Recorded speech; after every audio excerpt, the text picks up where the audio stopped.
what happened was we were visiting friends in Musselburgh, and we had breakfast, and I foolishly had a Scottish morning roll, white bread roll, even though I knew I had an allergy to wheat flour, and everything was okay until we started walking. And the times I've had anaphylaxis in the past, it's always been associated with wheat flour, eating wheat flour, and taking exercise afterwards. So it was just totally the wrong thing to do. Anyhow, we were walking along, and you get with before you get full anaphylaxis, you get this feeling of foreboding, and gradually this got worse, and I started getting hives, and I knew I was going to go into anaphylaxis. Noticed he was very pale and just didn't look right, so I kind of slowed down. I was with a friend up front, and he kind of staggered to this bridge, and it wasn't the normal anaphylactic signs for me, because the hives had spread so much, it was just swollen all over, so you couldn't actually see the individual hives on his skin.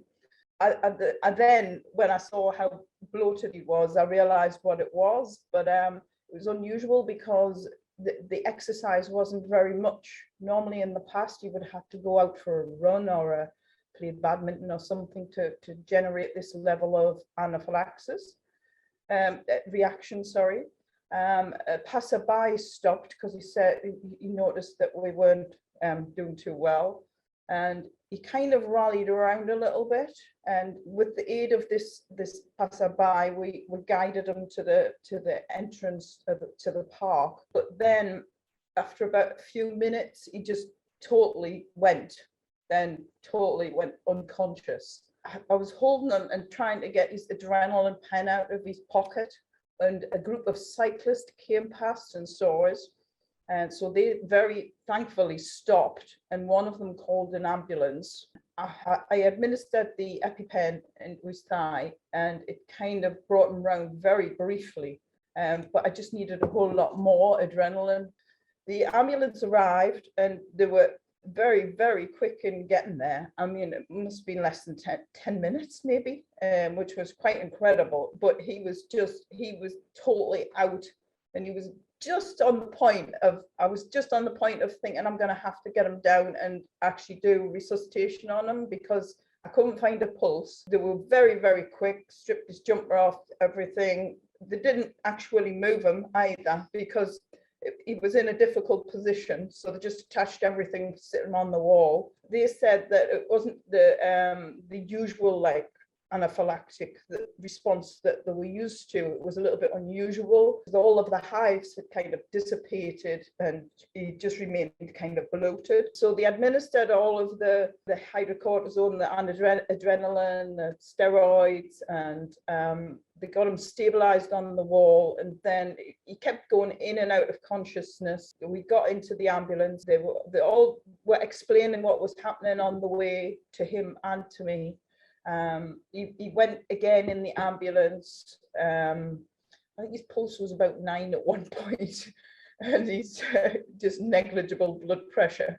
And they put oxygen on in the ambulance, put the blue light on, and off we went. They had I noticed his little badge said Queen Margaret's University on his badge, and the crew explained that it was a student, and is that okay? He'd be looking at everything and trying things out, and I said fine, yes. The main man, he did the initial cannula in, but he showed the student how to draw up the correct dosages of the drugs, giving them hints on how to do that safely. That he actually had a go at administering the I think it was one of the steroids or the hydrocortisone, and he was assisting with various things. He was checking Terry's blood pressure, and just generally he was really well observing very well, and he seemed to get a lot out of it.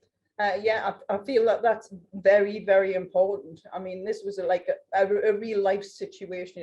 You wouldn't get this in a classroom. You wouldn't see a man like Terry sitting on in a classroom. Well, I'd just like to say thank you very much for saving my life. I'm sure I would have not made it without the ambulance crew. You wouldn't have, look, you wouldn't actually be here if they hadn't have arrived within that 10, 15 minutes. Or it would have been extremely difficult to resuscitate them. So I just want to thank them very, very much. They were absolutely brilliant.